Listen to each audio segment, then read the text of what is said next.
জীবন জোয়ার ভাটা, এখানে সুখ দুঃখ লেগেই থাকে। তা বলে পথ চলা কি থামিয়ে দিলে হবে? আমাদের জীবনে অনেক কিছু ঘটে যায় মা, কিন্তু তার কারণে থেমে থাকার অনুমতি কারণ নেই। তোমাকে এগোতে হবে। আমরা জানি সামনে এগোলে বড় বিপদ, তবুও তুমি থামতে পারবে না, তোমাকে এগোতে হবে। তুমি জেনে শুনে কোনোভাবেই থেমে যেতে পারবে না। গোবিন্দের কাছে শুধু এইটুকু প্রার্থনা, কষ্ট দাও, দুঃখ দাও, যন্ত্রণা দাও, ব্যথা দাও, তোমার যেটা ভালো মনে হয় তুমি সেটাই দিও, কিন্তু সেটাকে সহ্য করে নেওয়ার মতো ক্ষমতাটা আমাকে দিও, শুধু এইটুকু প্রার্থনা। কারণ তুমি যদি মন্দিরে গিয়ে ভগবানকে বলো আমাকে সুখ দাও, আমাকে ভালো রাখো, সব দিন ভালো থাকা যায় না। বিপদে মনে রক্ষা করো নহে মোর প্রার্থনা, বিপদে যেন না করি ভয়। দুঃখ তাপে ব্যথিত চিত্তে নাহি বাদিলে সান্ত্বনা, দুঃখ যেন করতে পারি জয়। হয়ে উঠুক এই মূল মন্ত্র আমাদের জীবনের সবার। তাই মা বোঝাচ্ছেন লালা বাবুকে, শোনো, জানি কারো জীবনে হয়তো অনেক কষ্ট চলছে, এটা অন্ধকার, এটা রাত্রি, ধৈর্য ধরো, রাত ফুরিয়ে গেলে ভোর একদিন হবে। আর জীবনে আছে অনেক ভালো সময়, কোনো অভাব নেই, অহংকার করো না। দিনের আলো ফুরলে রাতের অন্ধকার কিন্তু নামবে, প্রস্তুত থেকো। আলো পেতে হলে অন্ধকারকে মেনে নিতে হবে, আর যে অন্ধকারকে মেনে নিতে পারে সেই আলোর দিশা দেখতে পায়। লালা বাবুকে জোর করে আজকে কাত্যায়নী দেবী কাচারি ঘরে পাঠিয়ে দিয়েছেন, তুমি কাজের মধ্যে মনোনিবেশ করো, সব ঠিক হয়ে যাবে। পালকিতে যেতে আজকে ভালো লাগছে না, হাঁটতে হাঁটতে লালা বাবু এলেন কাচারি ঘরে। কাচারি ঘরে এসে হিসেব পত্র নিয়ে বসেছেন। কাচারি ঘর মানে যে ঘরটায় জমিদারদের কাজ হতো, হিসেব পত্র করা, সভা বসা। হিসেব পত্র করতে তিনি বসলেন, কিন্তু আর কি হয় মা, আর হওয়ার নয়, হলো না। বেলা গড়িয়ে গেল, লালাবাবু বিরক্ত হয়ে বললেন আমার এখানে ভালো লাগছে না, চলো সবাই আমরা আবার জমিদারি বাড়িতে ফিরে যাই। জমিদারের নির্দেশ মতো প্রহরীরা লালাবাবুকে নিয়ে হাঁটতে হাঁটতে পথে ফিরে যাচ্ছেন। বিকেল হয়ে গেছে, সুন্দর পরিবেশ, হাঁটতে হাঁটতে লালাবাবু যাচ্ছেন। এমন সময় পথের ধারে একজন ছোট্ট রজক কন্যা, রজক মানে এখন রজক কাদেরকে বলে? ধোপা, ধোপা কাপড় পরিষ্কার করে যারা, ধোপাদের একটা মেয়ে, ছোট্ট মেয়ে, 5 বছর বয়স, কি মিষ্টি দেখতে, কি মিষ্টি তার কণ্ঠস্বর। সে এদিক ওদিক ছোটাছুটি করছে আর চিৎকার করে বলছে বাবা, ও বাবা, বাবা কোথায় গেলে তুমি? কখন থেকে বাবাকে খুঁজছি, বাবা সারাই দিচ্ছে না। ও বাবা, চিৎকার করে তার বাবাকে খুঁজছে, বাবাকে খুঁজে না পেয়ে মেয়েটা বড় বিরক্ত হয়ে গেছে। এটা দেখে লালা বাবুর মনটা ভালো হয়ে গেছে, কি মিষ্টি মেয়েটা দেখেছে। দেখতে দেখতে তিনি চলে যাচ্ছেন, মেয়েটা হঠাৎ ছুটে এলো। ছুটে এসে ওই বৃক্ষতলে বসে থাকা একজন ব্যক্তির কাছে দাঁড়িয়ে বলছে ও বাবা, তখন থেকে ডাকছি, শুনতে পাচ্ছ না? সাড়া দিচ্ছ না কেন তুমি? ডাকছিস মা, অনেক থেকে ডাকছি। কেন ডাকছিস? কেন ডাকছি জানো? ও বাবা তাকিয়ে দেখো, বেলা যে বয়ে যায়, বাসনায় আগুন দেবে না? ও বাবা বেলা যে বয়ে যায়, বাসনায় আগুন দেবে না? বলি ও বাবা বেলা যে বয়ে যায়, বাসনায় আগুন দেবে না? আমার বাসনা কাকে বলে? হ্যাঁ, কলা বাসনা। কলা গাছের খোসাটাকে বলা হয় বাসনা। বাসনায় আগুন দিতে বলেছে কেন? ধোপাদের মেয়ে তো। এখনকার দিনে আমরা জামা কাপড় পরিষ্কার করি, সার্ফ সাবান ডিটারজেন্ট বহু কিছু ব্যবহার করি। তৎকালীন সময়ে ছিল না। ওই কলা গাছের খোসাটাকে নিয়ে এসে শুকনো করে পুড়িয়ে ছাই দিয়ে জামা কাপড় পরিষ্কার হবে। তাই বলা হয়, বলছে বাবা বাসনায় আগুন দিয়ে দাও, যার যেমন ভাব তার তেমন লাল। মেয়েটা বলেছে বাবা বেলা যে বয়ে যায় বাসনায় আগুন দাও। লালা বাবু শুনলেন বেলা যে বয়ে যায় বাসনায় আগুন দাও। সত্যি তো আমার জীবনের বেলা বয়ে গেল, আর কি জীবনের বেলা আছে? অতটুকু ছোট্ট একটা মেয়ে বুঝে গেল জীবনের বেলা বয়ে গেলে বাসনায় আগুন দিতে হয়। আমি এখনো বুঝতে পারলাম না। সত্যি তো আমাদের কি আর সময় আছে মা? মেঘে মেঘে মারলে বেলা সময় পাবে না। সংসারের চিন্তা করতে করতে মাথার চুলগুলো পেকে গেছে, শরীরের টান টান চামড়া কুচকে গেছে। তাকিয়ে দেখো যুবক ছেলেটি এখন বৃদ্ধ হয়ে গেছে। তাই বলছি বেলা বয়ে যায় আমাদের বেলা বয়ে যায়।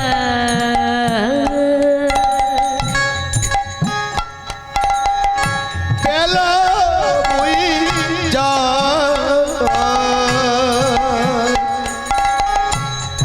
আমাদের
ছুটতে লালা বাবু চলে এলেন জমিদারি বাড়িতে। অন্তরটা কেঁদে উঠল, কি শুনে এলাম আমি? আমার তো জীবনের বেলা বয়ে গেছে, হাতে আর সময় নেই। কি করব আমি? হেলাই কাটিয়ে দিলাম সারা জীবন। নিজ কক্ষে প্রবেশ করে দরজা বন্ধ করে বসে রইলেন সারা রাত। অস্থির হয়ে উঠছেন তিনি, কি করবেন বুঝে উঠতে পারছেন না। একবার অন্তরটা বলছে তুমি জমিদার, আবার অন্তরটা বলে উঠছে লালা সময় নেই, আগুন দাও। এখনো যদি বিষয় বাসনে আগুন দিতে না পারো দেবে আর কবে? সময় নেই লালা, বেলা বয়ে গেছে। এতদিন তো আরামে ছিলে, আয়ুষের জীবন যাপন করেছো। সারা জীবন যদি নিজের কথা ভাবলে, তুমি তো জমিদার হতে পৃথিবীতে আসনি। জীবের নিত্য কৃষ্ণ দাস তাহা ভুলি গেলা, সেই দোষে মায়া পিশাচি তার গলেতে বাঁধিলা। তুমি এখানে মালিক হতে আসনি লালা, তুমি দাস হতে এসেছিলে। দাস হতে এসে মালিক হয়ে গেছো লালা।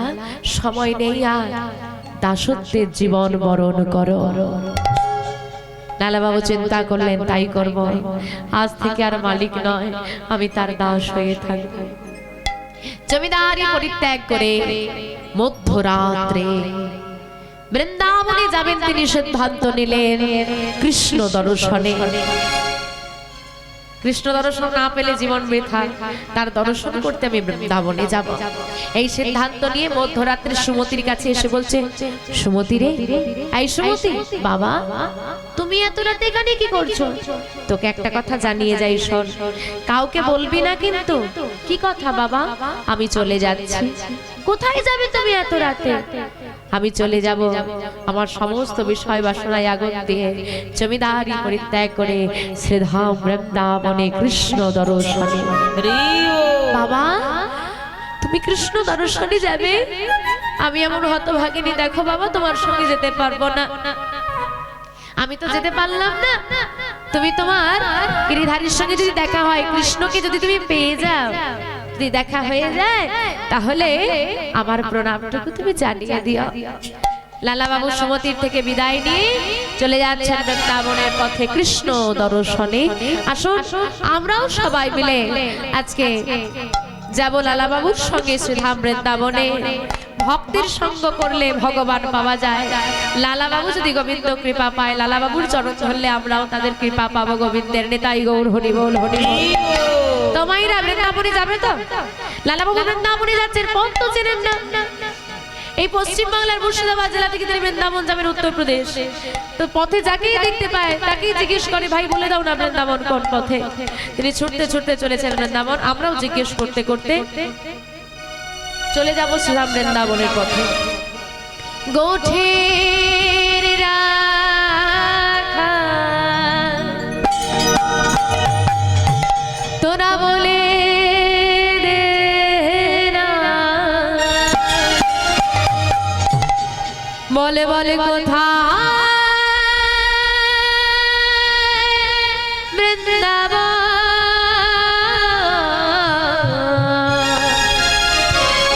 যেথায় শ্যামকুণ্ড উলুধ্বনি উলুধ্বনি রাধা কুণ্ড। আর কি আছে গো? গিরি গোবর্ধন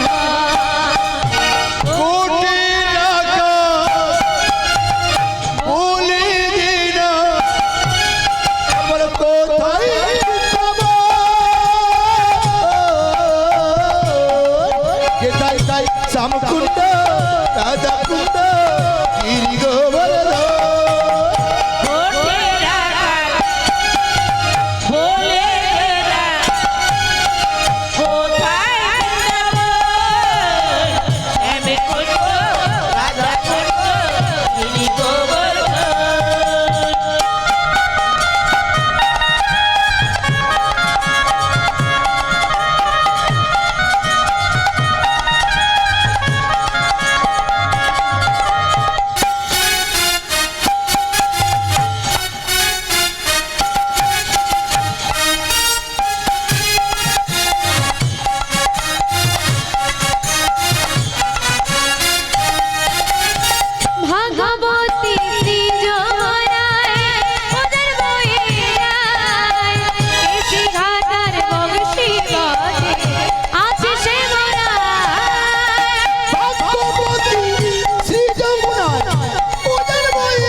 ভোরে ভোরে বঙ্গে সেবা যে এই তো বৃন্দাবন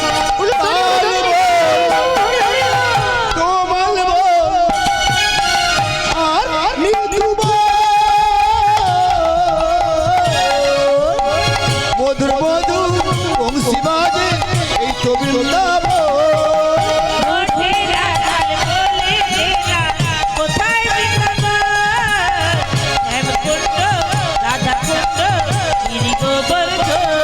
যারা যারা বৃন্দাবনে যাবে একদম বড় বড় হাত তুলে একসঙ্গে এদিকে বাবাদের হাতগুলো কই তোলো দেখি উলু ধনি হরি হরি তোরা আয় রে আয় আমার ভাই চল চলে চলে সবাই বৃন্দাবনে যায় আমার ভাই তোরা চল চল চল মধুর বৃন্দাবনে যাই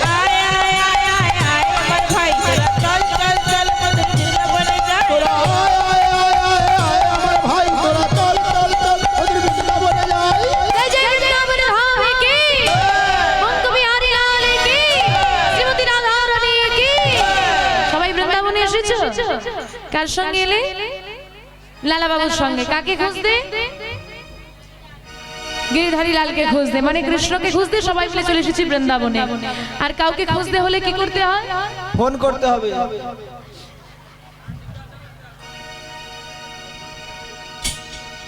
তাহলে এখন আমি মানে কৃষ্ণকে খুঁজবো না কৃষ্ণের ফোন নাম্বার খুঁজবো হ্যাঁ আজ তার ফোনটা বন্ধ হয়ে যায় মানে ব্যাপারটা হলো গিয়ে যদি ভগবানের ফোন নাম্বার থাকতো না মানে ফোন যদি কেউ করা যেত ভগবান মনে হয় ভালো থাকতে পারতো না এত মানুষের এত ডিমান্ড ফোন করে করে মাথা খারাপ করে দিত ভগবান এই জন্য ভয় পেয়ে তোমাদের ভয় ফোন ব্যবহার করে ও মাইরা কাউকে খুঁজতে হলে কি করতে হয় যে একটা বাচ্চা হারিয়ে গেল খুঁজতে হলে কি করলো নাম ধরে ডাকলো পাওয়া গেল তো তাহলে কৃষ্ণকে খুঁজতে বৃন্দাবনে এলে এবার কি করতে হবে ডাকতে হবে ডাকলেই তো পাওয়া যাবে তো যারা যারা কৃষ্ণকে খুঁজে পেতে চাও একটু হাত তুলো দেখি সবাই খুঁজে পেতে চাও তাহলে একসঙ্গে আচ্ছা মায়েদের হাতগুলো কি স্প্রিং এর স্প্রিং দেখেছো টানলে বাড়ে ছেড়ে দিলে যেই কে সেই মায়েরা হাত তালা ও মা হাত তালা হরি বল ও মায়েরা একটু বড় বড় করে তোলো এখানে চৈতন্য উৎসব হচ্ছে তাই তো তা চৈতন্য মহাপ্রভু সব সময় হাতটা তুলে রাখলেন সারা জীবন আমাদের জন্য আর আমরা তার জন্য একটু 2 মিনিট তুলতে পারবো না দেখি তোলো হাতগুলো বড় বড় করে এবার যাদের যাদের কৃষ্ণকে খুঁজে পাওয়ার ইচ্ছে আছে চিৎকার করে ডাক দাও একবার কৃষ্ণ বলে দুটি বাহু তোলে এসো না ভাই মধুর বৃন্দাবনে কৃষ্ণ বলে দুটি বাহু তুলে নাচে বোন বলে একবার কৃষ্ণ বলে দুটি বাহু তুলে এসো না ভাই বৃন্দাবনে একবার কৃষ্ণ বলে দুটি বাহু তুলে এসো না ভাই বৃন্দাবনে আমার ভালো লাগছে আনন্দ হচ্ছে সবাই মিলে হ্যাঁ তা তোমরা যে হরিবাসরে এসেছো ভালো লাগছে তো আনন্দ হচ্ছে তো মনে শান্তি হয়েছে বাড়িতে ঝগড়া করে এসেছিলে ভুলে গেছো না মনে রেখে দিয়েছো সব ভুলে গেছো তাহলে দুবাহু তুলে কৃষ্ণ বলে নাম গাইলে কি হয় মনের জ্বালা কৃষ্ণ প্রেম উদয় হবে মনের জ্বালা দূরে যাবে কৃষ্ণ প্রেম উদয় হবে মনের জ্বালা দূরে যাবে কৃষ্ণ প্রেম উদয় হবে তাই আয় আমার ভাই চল চল চল সবাই বৃন্দাবনে যাই হরি হরি আমার ভাই তোরা চল চল চল মধুর বৃন্দাবনে যাই তোরা আয় আমার ভাই তোরা চল চল চল বৃন্দাবনে যাই তোরা আমার ভাই তোরা চল চল চল মধুর বৃন্দাবনে যাই কৃষ্ণ বলে দুটি বাহু তোলে এসো না ভাই মধুর বৃন্দাবনে কৃষ্ণ বলে এসো না ভাই বৃন্দাবনে একবার কৃষ্ণ বলে দুটি বাহু তুলে এসো না ভাই বৃন্দাবনে এসো না ভাই বৃন্দাবনে এসো না ভাই বৃন্দাবনে বলি বৃন্দাবন ধামে কি জয় সবাই মিলে বৃন্দাবনে এসেছি, লালা বাবু এসেছেন বৃন্দাবনে। এখন মায়েরা আপনারা কেউ বৃন্দাবনে যান বা নয় যান, বৃন্দাবনে গেলে কি করতে হয়, কি বলতে হয়, বা কোথায় কোথায় ঘোরা যায়, কি কি দর্শন করা যায়, যত কিছু জানেন। কীর্তন শুনে এখন সব সোশ্যাল মিডিয়ার ব্যাপার, ঘরে বসে জানা হয়ে যাচ্ছে। লালা বাবু তো কিছুই জানেন না, চলে গেছেন বৃন্দাবন, আদেও জানে না কি করতে হয়, কি বৃত্তান্ত, কোথায় যাবেন তাও তো বুঝতে পারছেন না। এখন বৃন্দাবনে এসে কোথায় যাবে, কোথায় থাকবে? এখন তো বৃন্দাবনে গেলে বহু ধর্মশালা, আমরা যেমন হোটেল বলি না, ধর্মশালা, ধর্মশালা আছে, গাড়ি ঘোড়ার ব্যবস্থা আছে, আপনি যাকেই জিজ্ঞেস করবেন সেই বলে দেবে। লোকালিটি আছে, তখন তো ফাঁকা মাঠ, জঙ্গল, কোথায় যাব, কাকে জিজ্ঞেস করব, কি করব, কিছুই তিনি বুঝতে পারছেন না। শরীরটা বড় ক্লান্ত, তিনি বসে পড়েছেন বৃক্ষতলে। বৃক্ষতলে বসে বসে মনে মনে চিন্তা করছে, কি করব, কোথায় যাব, কি কি কাজ করব এখানে আমি। আর বৃন্দাবন এলেই তো ভগবানকে পাওয়া যায় না, তার জন্য কি করতে হবে, থাকবো কোথায়, খাবো কি, নানান চিন্তা। চিন্তা করতে করতে ক্লান্ত শরীর নিয়ে তিনি ঘুমিয়ে গেলেন। হঠাৎ তার ঘুমটা ভেঙে গেল কারোর স্পর্শে, মানে কেউ স্পর্শ করেছে লালাবাবুকে, ঘুমটা ভেঙেছে। যে ব্যক্তি স্পর্শ করেছেন, যার স্পর্শেই লালাবাবুর শরীরটা শীতল হয়ে গেল। চমকে উঠলেন তিনি, কে? তাকিয়ে দেখলেন একজন বৈষ্ণব ঠাকুর সম্মুখে দাঁড়িয়ে আছে। প্রণাম করলেন বৈষ্ণব ঠাকুরকে। বৈষ্ণব ঠাকুর জিজ্ঞেস করলেন, কে বাবা তুমি? আমি আমি লালা। লালা? এখানে তো আগে কোনোদিন দেখিনি বাবা। না না ঠাকুর, আপনি আমায় চিনবেন না, আমি পশ্চিমবাংলা থেকে এসেছি, মুর্শিদাবাদ, জমিদার গঙ্গা গোবিন্দ সিংহ, হ্যাঁ, ওনার পুত্র প্রাণকৃষ্ণ সিংহ, আমি ওনার পুত্র কৃষ্ণচন্দ্র সিংহ, আমাকে আদর করে সবাই লালা বলে ডাকে। আচ্ছা তুমি কি জমিদার? হ্যাঁ হ্যাঁ হ্যাঁ, ঠিক ধরেছেন, জমিদার। জমিদার, ও তা বলি বৃন্দাবনে কেন এসেছো, ব্যবসা বাণিজ্য করতে? আর সব সঙ্গীরা কই? না ঠাকুর, ব্যবসা বাণিজ্য করতে আমি বৃন্দাবনে আসেনি, আমি বৃন্দাবনে এসেছি কৃষ্ণ দর্শনে। বাহ বাহ, দর্শন করেছো? আগে এই তো এলাম, দর্শন করবে? হ্যাঁ দর্শন করব। তাহলে চলো বঙ্কবিহারী মন্দিরে নিয়ে যাচ্ছি, হ্যাঁ ভগবানের শ্রী বিগ্রহ দর্শন করো। হ্যাঁ আগে আমি ওই কৃষ্ণ দর্শনে আসিনি বাবা, আমি এসেছি। সামনে থেকে ভোগ নিয়ে যাবেন যারা চলে যাচ্ছেন, সামনে থেকে লাইন দিয়ে ভোগ নিয়ে আপনারা বেরিয়ে যান আমাদের এই অফিসের সামনে থেকে। আমি এসেছি সচল কৃষ্ণ দর্শনে। বাহ বাহ, তা সচল কৃষ্ণ দর্শন তো এমনি এমনি পাওয়া যায় না বাবা, তার জন্য কষ্ট করতে হয়। আমি করব, যা কষ্ট বলবেন সব কষ্ট সইতে রাজি আছি, কিন্তু তোমার জমিদারি আমি যে সব ফেলে এসেছি, আমি সব ফেলে চলে এসেছি। এইবার চিন্তা করে দেখেন বাবা, যখন জিজ্ঞেস করলো সন্ন্যাসী ঠাকুর, মানে বৈষ্ণব ঠাকুর, যে তুমি কি জমিদার, কি বললো? হ্যাঁ। তো তাকে জিজ্ঞেস করছে, তোমার জমিদারির কি হবে? বলে আমি শুধু সব ছেড়ে এসেছি। তুমি যদি সব ছেড়ে এলে তুমি আমার জমিদার হলে গেলে। লাইন করুন। ছেড়েছি বললে তো আর ছাড়া যায় না মা, আমরা অনেক কিছুই ছেড়ে দিই, কিন্তু মনের ভেতর তো ধরে বসে থাকি। মন ছাড়লো কিনা বড় ব্যাপার। বেশ বেশ বেশ, তুমি করতে পারবে তো? হ্যাঁ, কিন্তু বাবা এই বৃন্দাবনে কর্ম করার আগে, ভগবানের কর্ম করার আগে আগে কি করতে হয়? লাইনে দাঁড়ান সবাই, গুরুচরণ আশ্রয় করতে হয়। তা তোমার কি গুরুচরণ আশ্রয় হয়েছে? আমার গুরুচরণ? না, গুরুচরণ তো আশ্রয় হয় না।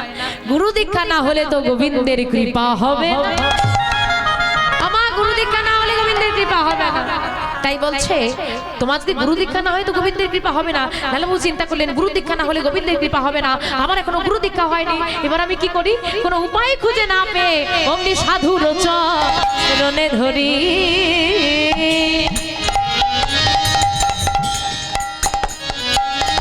আজ কহে লালা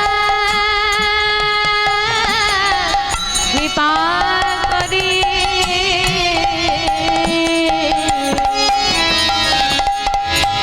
সাধুর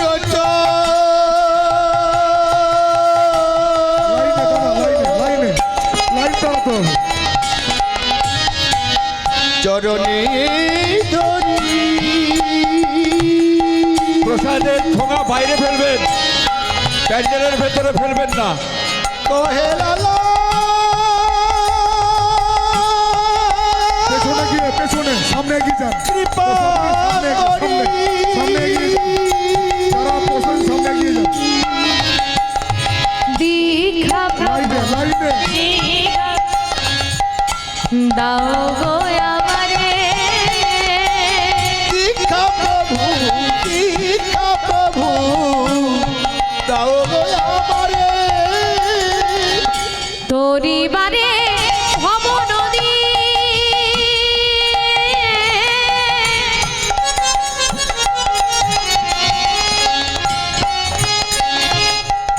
কৃপা করো তুমি জানে,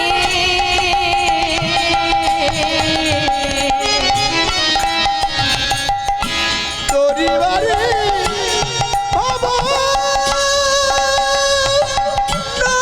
নদী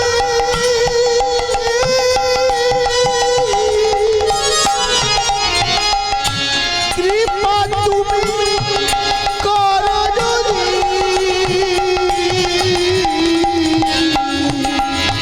আশ্রয় আশ্রয় প্রভু আশ্রয় প্রভু আশ্রয় প্রভু দাও গো আমারে, তুমি আশ্রয়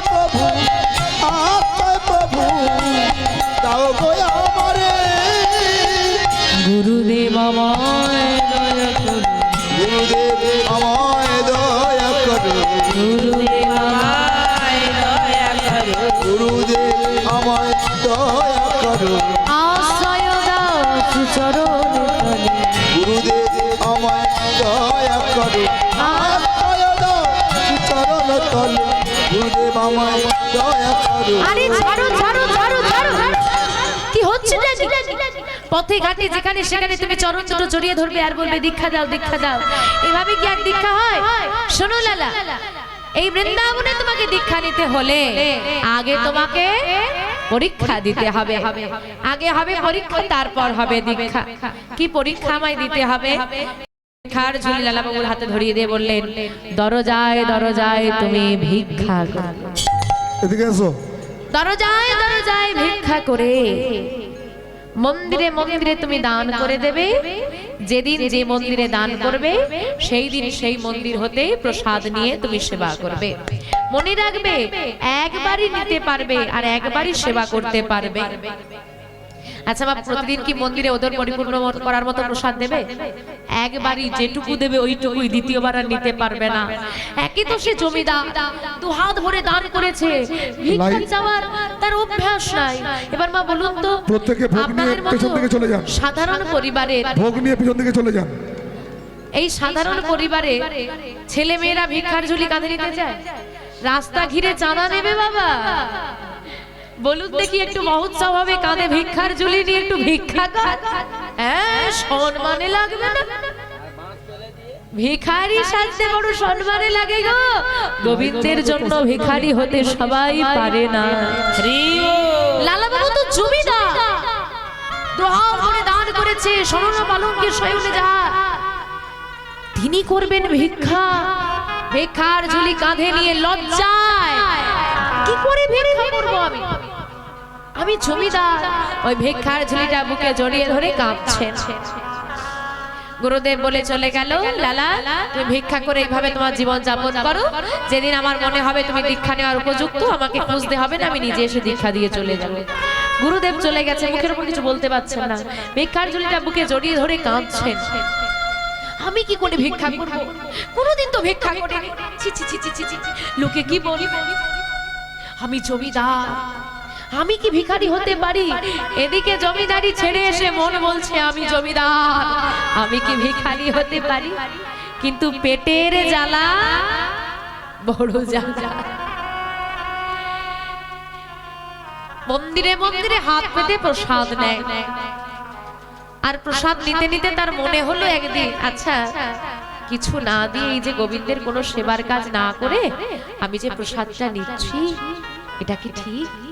না না না, আমাকে তো কিছু দিতে হবে। মন্দিরে মন্দিরে প্রতিদিন এসে প্রসাদ নিয়ে যায়, আমি কি দেব?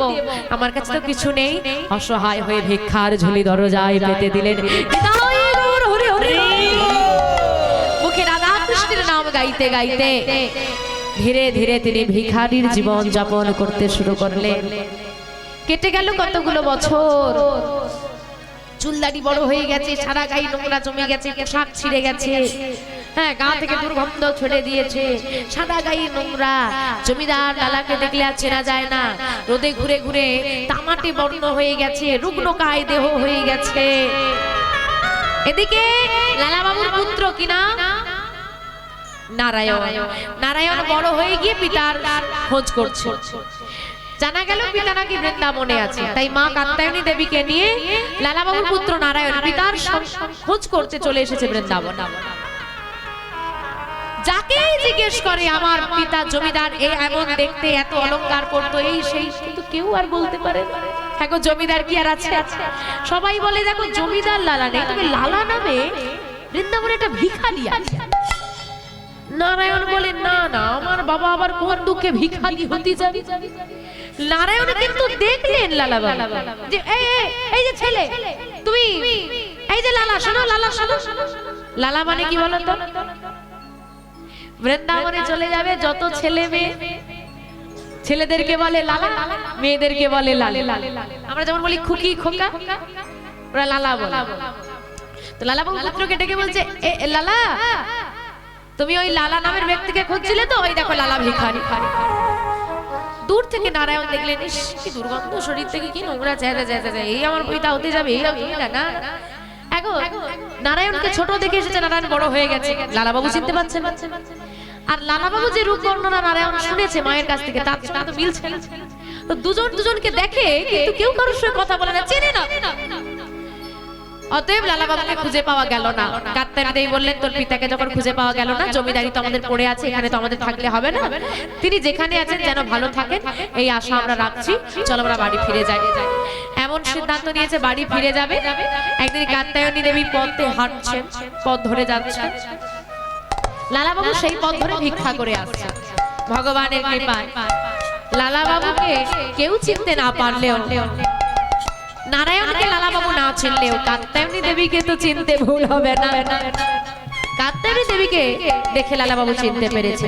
কাত্যায়নী চমকে উঠলেন, কাত্যায়নী দেবীকে, আপনার এত বড় স্পর্ধা, আপনি আমার নাম ধরে ডাকছেন, আপনি আমায় চেনেন? কাত্যায়নী ভুলে গেলে আমার কয়েকটা বছরে মন থেকে মুছে দিলে তোমরা আমার স্বামী। তোমার কি হলো নারায়ণ? দেখে যা বাবা, দেখে যা, তোর পিতার কি হয়েছে তুই দেখে যা। মা কি বলছো? ইনি আমার পিতা? হ্যাঁ, ইনি হলেন জমিদার লালা, তোর পিতা।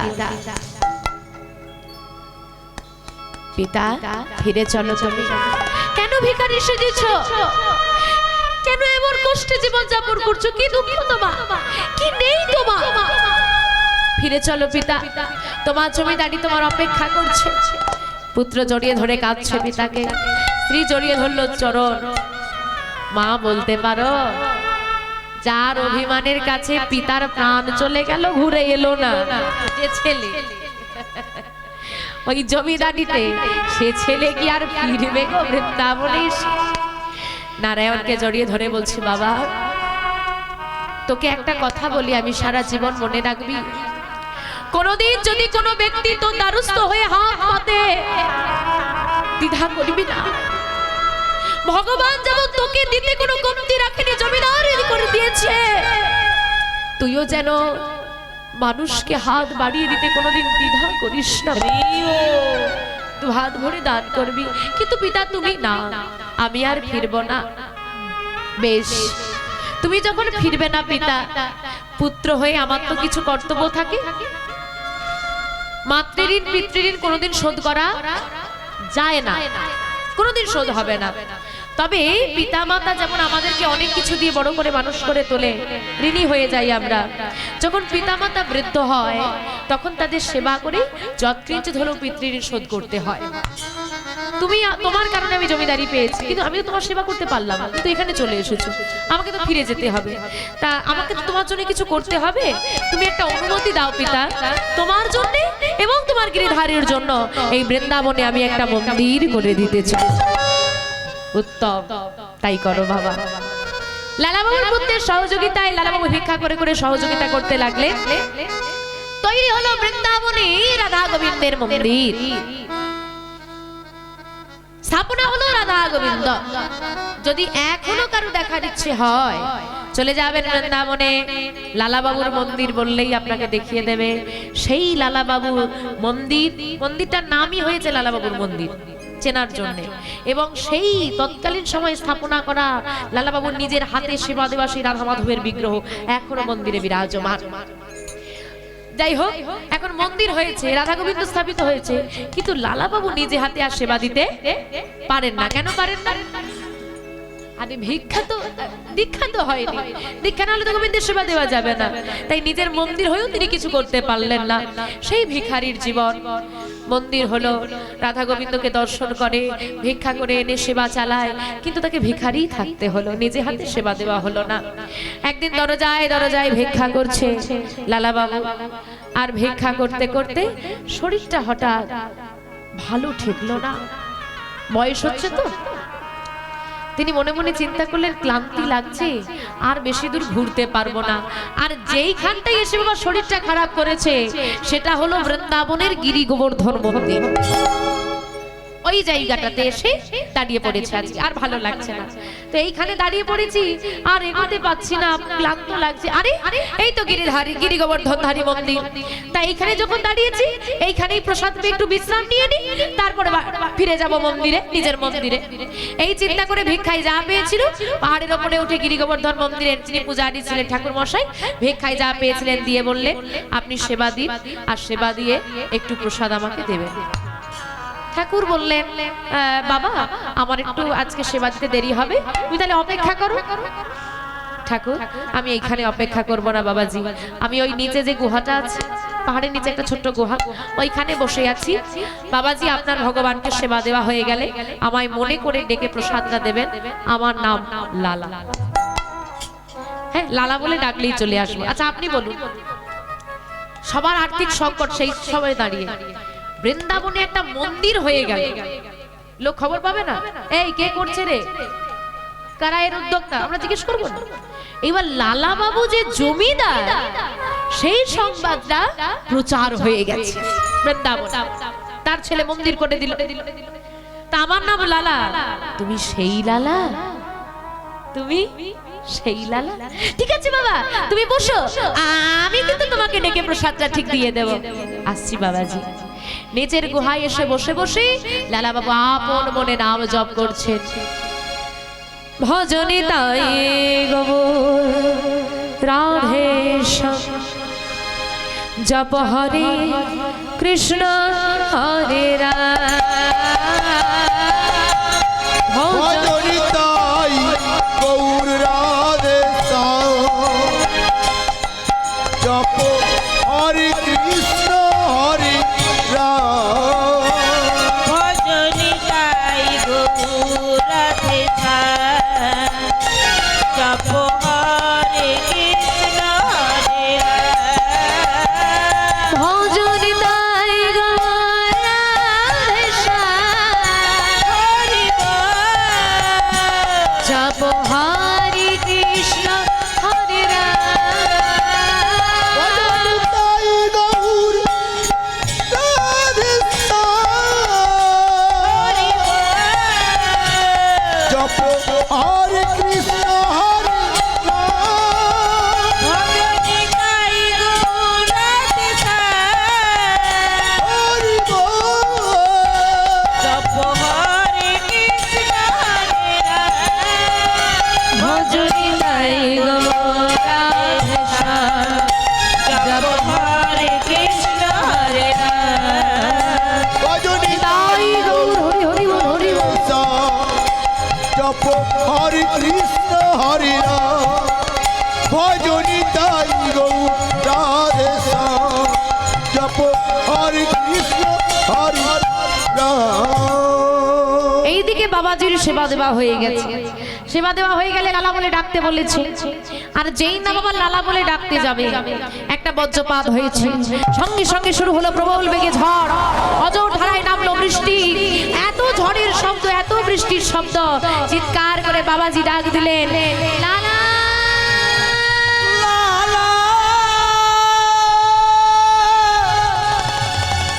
ওরে লালা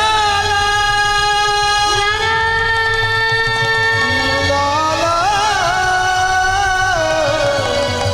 লালা। এত ঝড় বৃষ্টির শব্দ, শত চিৎকার, বাবাজি লালা বাবুর শ্রুতি মনে এলো না। বাবাজি মনে মনে চিন্তা করলেন, অসময়ে ঝড় বৃষ্টি কিছুক্ষণের মধ্যেই থেমে যাবে। এখন বয়স্ক মানুষ, বৃষ্টিতে ভিজলে ঠান্ডা লাগবে, এখন জ্বর জ্বালা হতে পারে, আবার পাহাড় তো হঠাৎ করে বৃষ্টি হলে পিচ্ছল হয়ে যাবে না, যদি পা পিছলে পড়ে যায়। একটু অপেক্ষা করি, বৃষ্টিটা থেমে গেলে লালাকে প্রসাদটা দিয়ে চলে আসে। এদিকে ক্ষুধার জ্বালা সহ্য করতে না পেরে লালাবাবু মনে মনে চিন্তা করছেন, অনেক তো বেলা হলো, এখনো তো বাবাজি ডাকলো না, তার মানে মনে হয় বাবাজি ভুলে গেছে। নয়নে এলো জল, লালা বাবুর, হে গিরিধারী, তোমার দর্শন পাওয়া তো দূরের কথা, তোমার একটু প্রসাদ পাওয়ার যার ভাগ্য নেই, সে আর কি তোমার দর্শন পাবে। যখন এই বসে বসে লালা বাবু কাঁদছে, মন্দিরের গিরিধারী আমার ঝড় বৃষ্টি উপেক্ষা করে ওই প্রসাদের থালাটা হাতে নিয়ে গুহার বাইরে দাঁড়িয়েছে। লালা, প্রসাদটা ধরে না। অনেকের মনে প্রশ্ন, ভগবান কি করে? প্রশ্ন ভগবান কি করে নয়, প্রশ্ন করো ভগবান কি না করে। সব করতে পারি যদি তোমার ডাকটা ডাকার মতো হয়। গুহার সামনে গেল না মা, লালাবাবু তো ভেতরে বসে আছে, সামনে দাঁড়াচ্ছে না, গুহার পাশ থেকে হাতটা বাড়িয়ে দিয়েছে। তাহলে লালাবাবুর প্রসাদ দেওয়া হলো, কিন্তু দর্শন হলো না। লালাবাবু চিন্তা করলেন, তাহলে বাবাজি বৃষ্টিতে ভিজে ভিজে প্রসাদ দিতে এসেছে, উনি ভিজে গেছেন, আমি আর বাইরে বেরিয়ে ভিজে কাজ নেই। ওই হাত থেকে প্রসাদটা নিয়ে নিল, মা দিয়ে সেবা করে নিল। এই হচ্ছে আমাদের অবস্থা। লালাবাবুকে যে হাতে প্রসাদটা দিল, প্রসাদটা নিল, হাতটা ধরতে বলল। আমরা হয়েছে সেই রকম, টাকা দাও, গাড়ি দাও, বাড়ি দাও, ছেলে দাও, মেয়ে দাও, সব দাও। যেই হাতে গোবিন্দ এগিয়ে দিল টাকা, যে হাতে গোবিন্দ সন্তান এগিয়ে দিল, যেই হাতে গোবিন্দ সুখ এগিয়ে দিল, আমরা সেই সুখ নিলাম, সন্তান নিলাম, ধন প্রতিপত্তি নিলাম, সেই হাতটাকে আর ধরতে পারলাম না। তাই তাহলে মা দেখো, এইটুকু ভুলের জন্য লালাবাবুর কি সাজা হয়। গোবিন্দ তো চলে গেল, লালাবাবু সেবা করে ওই বৃষ্টি জলে পাত্রটাকে ভালো করে ধুয়ে ফেলেছিল। ধুয়ে নিজের কাছে রেখে দিয়ে মনে মনে চিন্তা করছে, বৃষ্টি থামলে ফেরত দিতে যাবে। বাবাজি দাঁড়িয়ে আছে, বৃষ্টি থামলে প্রসাদ দিতে যাবে। দুই জনকার দুই ভাগ। যেই না বৃষ্টি থামা, লালাবাবু বেরিয়ে পড়েছে, পাত্রটা আগে দিয়ে আসে। আর ওইদিকে বাবাজি চিন্তা করছে, শুনেছি জমিদার লালা এত দিতে দেরি হয়েছে, আবার যদি ডাকি, যদি রেগে যায়, কাজ নেই, বাবা নিজে এগিয়ে দিয়ে চলে আসে। এই বলে বাবাজি তো বৃদ্ধ হয়ে গেছে, আর এখনকার মতো সিঁড়ি তো নয়, ওই পাহাড় দিয়ে নামতে হবে তো মা, তো ধীরে ধীরে তিনি নামছেন। লালাবাবু দূর থেকে দেখতে পেয়েছে বাবাজি আসছে, মনে মনে চিন্তা করছে, ভিখারিদেরকে কেউ বিশ্বাস করে না, পাত্রটা দামি তো, দিয়ে গেছে, আবার ফেরত আনতে আসছে। আর এদিকে বাবাজি চিন্তা করছে, দেখেছো ছেলেটার খিদে পেয়েছে বলে বৃষ্টি থামতেই আমার কাছে প্রসাদ আনতে আসছে। ধীরে ধীরে দুজন দুজনার দিকে এগিয়ে গিয়েছে। একজন প্রসাদের পাত্র এগিয়ে দিয়ে বলছে, লালা ধরো, আর একজন শূন্য পাত্র এগিয়ে দিয়ে বলে, বাবাজি ধরে। কি হলো? ও বাবাজি, আমার প্রসাদ দিচ্ছ কেন? বলে, এই যে লালা, তুমি এই পাত্র পেলে কোথায়? বলে, কেন বাবাজি, একটু আগে বৃষ্টিতে ভিজে ভিজে আপনি আমায় এই পাত্রে করে প্রসাদ দিয়ে গেলেন, নাহলে আমি পাবো কোথায়? আমি তো এই পাহাড় থেকে নেমে তোমার জন্য প্রসাদ নিয়ে আসছি, আমি তো এর আগে আসিনি। তবে লালা, তুমি যে পাত্রটা ধরে রেখেছো, তুমি জানো আজ পর্যন্ত কোনোদিন আমার গিরি গোবর্ধনধারীর মন্দির থেকে এই পাত্র বাইরে আসে না।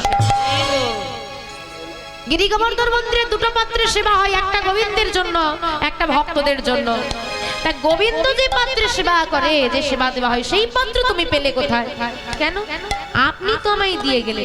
আরে আমি বলছি তো আমি আসিনি, আপনি তো এসে প্রসাদ আমায় দিয়ে গেছেন, কিছুতেই আর হিসেব মিলছে না।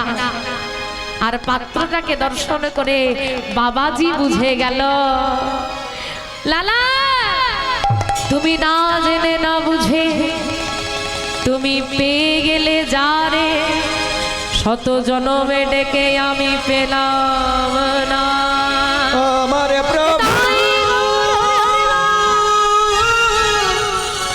আমার প্রভু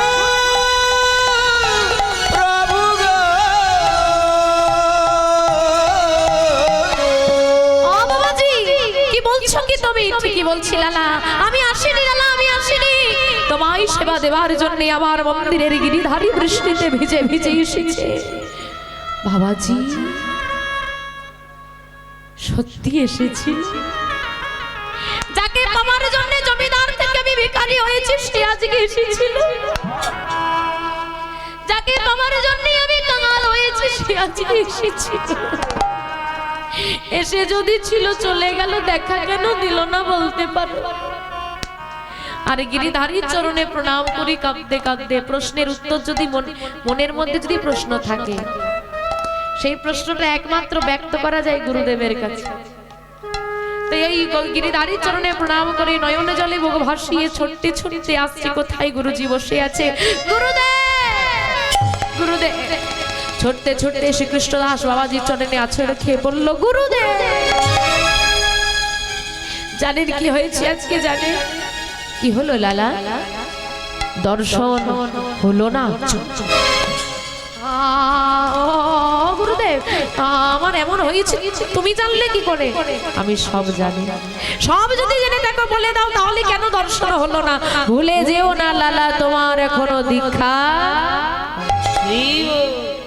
কেন হলো না তোমার গিরিধারী আমার জন্য প্রসাদ বই আনলো তুমি দীক্ষা দিতে পারলে না না পারলাম না কেন বললি লালা তোমাকে আমি বলেছিলাম দরজায় দরজায় ভিক্ষা করি গিরিধারীর সেবা দিবা তুমি ভিক্ষা করেছো হ্যাঁ করেছি গুরুদেব প্রতিটা দরজায় দরজায় ভিক্ষা করেছো প্রতিটা দরজায় দরজায় ভিক্ষা করেছি গুরুদেব না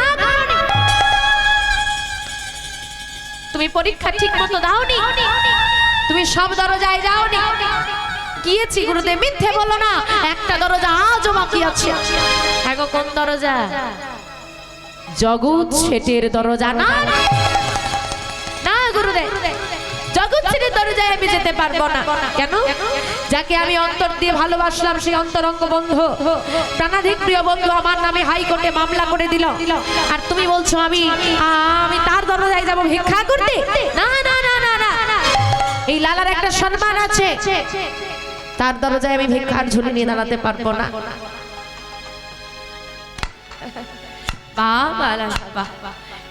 জগৎ শেঠ তোমার নামে হাইকোর্টে মামলা করেছে হ্যাঁ করেছে অন্যায় করেছে কিন্তু মামলাটা কার নামে হলো আমার নামে হ্যাঁ কি নামে হলো আরে বলছি তো আমার নামে মামলা হয়েছে এই এই এই লালার নামে মামলা করেছে এই লালার নামে যে লালা তাকে প্রাণাধিক প্রিয় ভালোবাসতো সেই লালার নামে মামলা করেছে হ্যাঁ আমি ওটাই জিজ্ঞেস করছি কোন লালা মুর্শিদাবাদের জমিদার লালা নাকি বৃন্দাবনের ভিখারি লালা নেতাই গৌর অভিমান ভাঙলো লালা গুরুদেব হ্যাঁ লালা ঠিক বুঝেছো তুমি জমিদারি ছেড়েছ তোমার মন আজও জমিদারি ছাড়তে পারেনি তুমি ভিখারি সেজেছ ভিখারি তুমি হতে পারোনি লালা তোমার মনের মধ্যে এখনো সেই জমিদারির অহংকার তোমার মনের মধ্যে এখনো সেই বিষয় আশয়ের প্রতি আসক্তি মেটেনি লালা শত্রুতা জমিদার লালার সঙ্গে ছিল তুমি ভিখারি ধুলায় গড়িয়ে গেল লালা সব দরজায় ভিক্ষায় গেলাম একটা দরজায় গেলাম না বলে আমার দীক্ষা হলো না দীক্ষা হলো না বলে গোবিন্দ কাছে এসেও চলে গেল দেখা দিল না এই প্রাণ আমি আর রাখবো না গুরুদেব না লালা যাও এখনো সময় আছে যেদিন যে মুহূর্তে তুমি জগৎ ছেড়ে দুয়ার হতে এক মুষ্টি ভিক্ষা আনতে পারবে আমি সেই দিনই তোমাকে দীক্ষা দিয়ে দেব নেতাই ভিক্ষার ঝুলি আবার তুলে নিলেন বুকে মনের আনন্দে আজ প্রকৃত ভিখারি এতদিন ছিল ভেকধারী ভিখারি মনের মধ্যে অহংকার নিয়ে ঘুরে বেরিয়েছে জমিদারি নিয়ে প্রকৃত ভিখারিয়া, যার চোখে জল, যার মুখে কৃষ্ণ না, সারা অঙ্গে আঘাতের চিহ্ন, পাগলের মতো ছুটে যাচ্ছে গরি নাম গাইতে গাইতে। বন্ধু বন্ধু ও গো বন্ধু, একেবারে দেখা দাও ও গো বন্ধু। আজ জমিদার জগৎসিংহের দরজায় এসে আঁচল পেতে কৃষ্ণ নাম নিয়ে বলছে ভিক্ষা দাও, আমার গোবিন্দ সেবার লাগে আমায় ভিক্ষা দাও। ভিক্ষাই কি দিল জানো? জমিদার জগৎসের প্রহরীকে দিয়ে পাঠিয়ে দিয়েছে, যাও দরজায় একজন ভিখারি এসেছে আমি শুনলাম, একটি স্বর্ণ মুদ্রা গিয়ে তাকে দিয়ে এসো। আর প্রহরী এসে বাবা একটি স্বর্ণ মুদ্রা যেই না লালাবাবুর আঁচলে দিল, বা লালাবাবু আঁচলটা সরিয়ে নিয়ে কি বলছে জানো? আমি ধনে ভিখারি নই গো বাবু। কি দেখছো? স্বর্ণ মুদ্রা।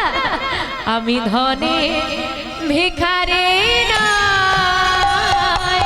বিদায় গো। ভিখারি নই গো বাবু,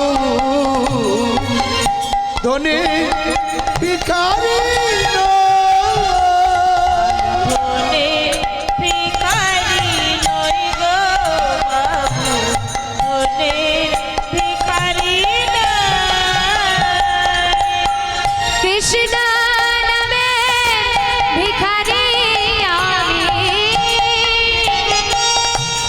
কৃষ্ণ নামে ভিখারি আমি।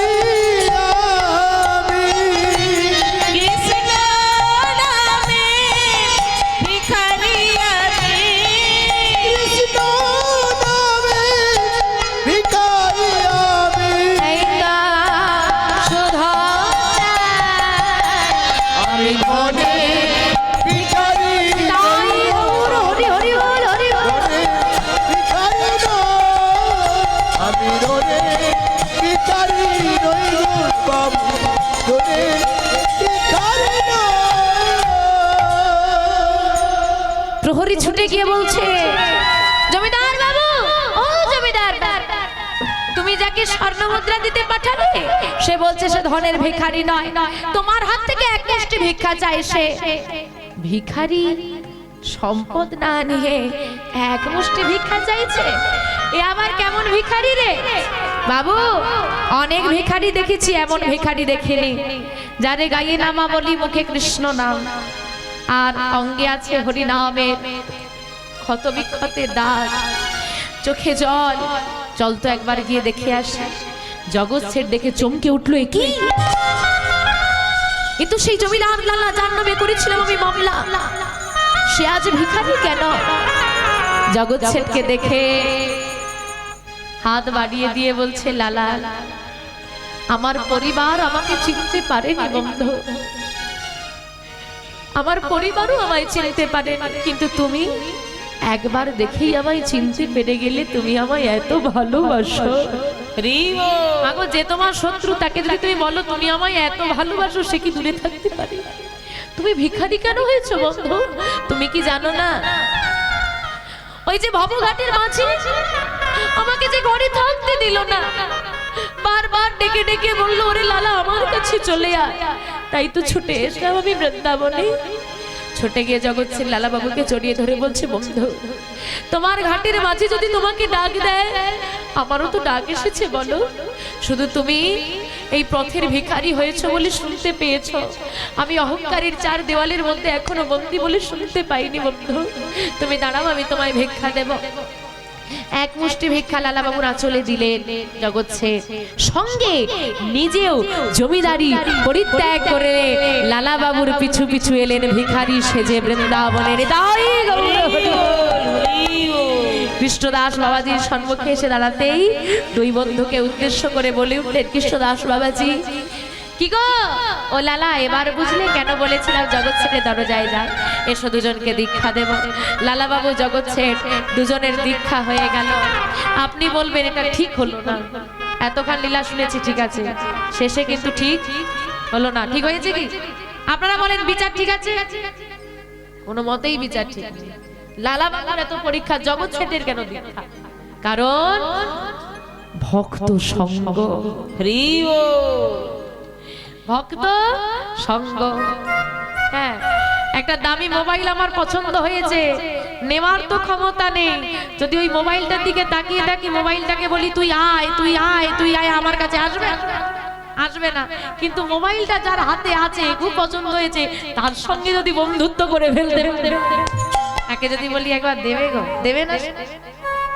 ভগবান হলেন ভক্তের সম্পদ। শুধু ভগবানকে ডাকলে হবে না, যদি ভক্ত সঙ্গ করতে পারো, ভগবানের কৃপা দ্রুত লাভ হয়নি। তাই সে ভক্তের পিছু পিছু এসেছে। লালাবাবু জগৎ ছেড়ে দীক্ষা হয়ে গেল। লালাবাবু জগৎ ছেড়ে পরবর্তীকালে কোথায় এলেন? ওই যে লালাবাবুর মন্দির আছে, দুইজনে রাধা গোবিন্দকে সেবা দিতে লাগলেন। শেষ জীবনে এসে লালাবাবু যখন গোবিন্দের দর্শন আর পেলেন না, আর কোনোদিন দেখা দর্শন তার হয়নি, ওই যে চলে গেল, আর কিন্তু লালাবাবু দর্শন পেলেন না। দর্শন যখন পেলেন না, বৃদ্ধ বয়সে তিনি চিন্তা করলেন, ভগবানের দেখা যখন আমি আর পাবো না, এই একে দেহের জ্বালা, বয়সকালে যা জ্বালা হয় আর কি, চোখে দেখা, হাঁটুতে দোষ, হাঁটতে পারি না, ঘুম ধরে না, নানান চিন্তা। তিনি চিন্তা করলেন, একে শরীরে ব্যাধি, বয়স হয়েছে, তারপরে গোবিন্দ আসছে না, বিরহের জ্বালা, দেহের জ্বালা, বিরহ জ্বালা সইতে না পেরে যমুনার জলে আত্মহত্যা করবেন বলে মধ্যরাত্রে গিয়ে ঝাঁপ দিয়ে দিন, প্রাণই ত্যাগ করে দেব। বেঁচে থাকতে তোমার যখন দর্শন পেলাম না, তার যে প্রাণ ত্যাগ করে দিলে তোমার চরণটা আমি পেয়ে যাব। আর যেই না যমুনার জলে ঝাঁপ দিয়েছি, ওই যমুনার পাড় থেকে কে যেন ডেকে উঠল, লালা।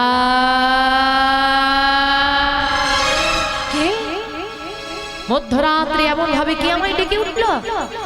মনে মনে চিন্তা করছে কি জানো, বুঝেছি, আমি আত্মহত্যা করতে এসেছি, বুঝে গেছে বন্ধু জগৎ ছেড়ে। ওই আমার পাশে ঘুমোচ্ছিল, আমি উঠে এসেছি, ওই দেখো পিছু পিছু চলে এসেছে। যমুনার জলে দাঁড়িয়ে বলছে, তুমি ফিরে যাও বন্ধু, তোমার আমি কোনো কথাই আজকে শুনবো না, এ দুঃখ আমি আর সইতে নারি। তুমি আমার গিরিধারীর সেবা দাও, আমি আমার গিরিধারীর চরণে চললাম। আমি তোমাকে বাধা দিতে আসিনি লালা, আজ তোমাকে আমি আটকাতে আসিনি, তোমায় বলতে এসেছি একবার পশ্চাৎ পানে ঘুরে দর্শন তো করে না। এ দেখাই শেষ দেখা বলে না, তো শেষ দেখা একবার দেখে তো না, এটুকু বলতে পারি, আজ যদি ঘুরে না দেখো তাহলে কিন্তু পরে গিয়ে পস্তাতে হবে। তুমি তুমি সত্যি কথা বলছো, তুমি আমাকে বাধা দেবে না তো? না, বাধা দেব না, শুধু একবার দর্শনটা করে নাও। বেশ, এই বলে যমুনার জলে দাঁড়িয়ে যেই না লালাবাবু ঘুরে তাকিয়েছে, ও মা, এ বন্ধু জগতের নয়, সারা জগতের জিনিসের। তিনি মুখে হাসি আর হাতে বাঁশি নিয়ে দাঁড়িয়ে আছেন। নাচে তাথই, নাচে তাথই, তাথই নাচে আমার নন্দদোলা, রাঙা চরণে বাজে মঞ্জির তাল, নাচে তাথই, উলু ধ্বনি, উলু ধ্বনি, উলু ধ্বনি, তাথই তাথই নাচে নন্দলাল, রাঙা চরণে বাজে মঞ্জির তাল।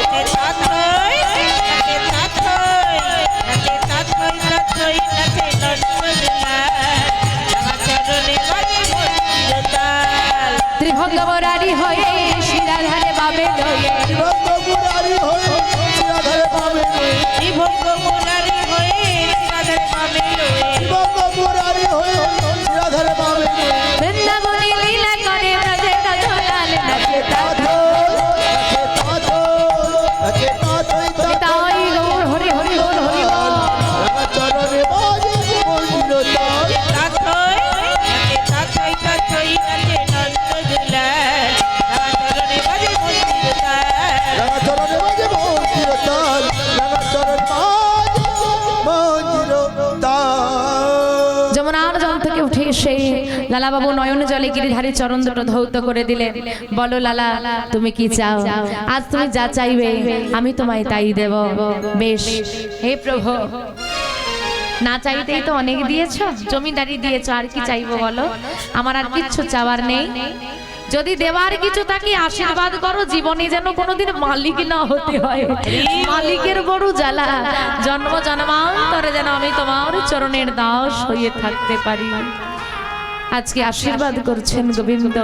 লালা বাবুকে বুকে জড়িয়ে ধরলেন, আশীর্বাদ করলেন, লালা তুমি শুধুমাত্র আমাকে এক পলক দেখার জন্য এত কষ্ট করলে, আশীর্বাদ করলাম তুমি যখন যেখানে যে মুহূর্তে চাইবে সেখানেই আমার দর্শন তুমি পেয়ে যাবেন। তাই গৌর হরি হরি হরি হরি। গোবিন্দের কাছে আমাদের নিবেদন, যেন কোনোদিন মালিক না হতে হয়, তোমার চরণে দাস হয়ে যেন তোমার চরণ সেবা করতে পারি, এই নিবেদন নিয়ে আসুন ভক্ত ভগবানের মিলন আমরা দর্শন করি। আজ ভক্ত আর ভগবানের মিলন হইল, আজ ভক্ত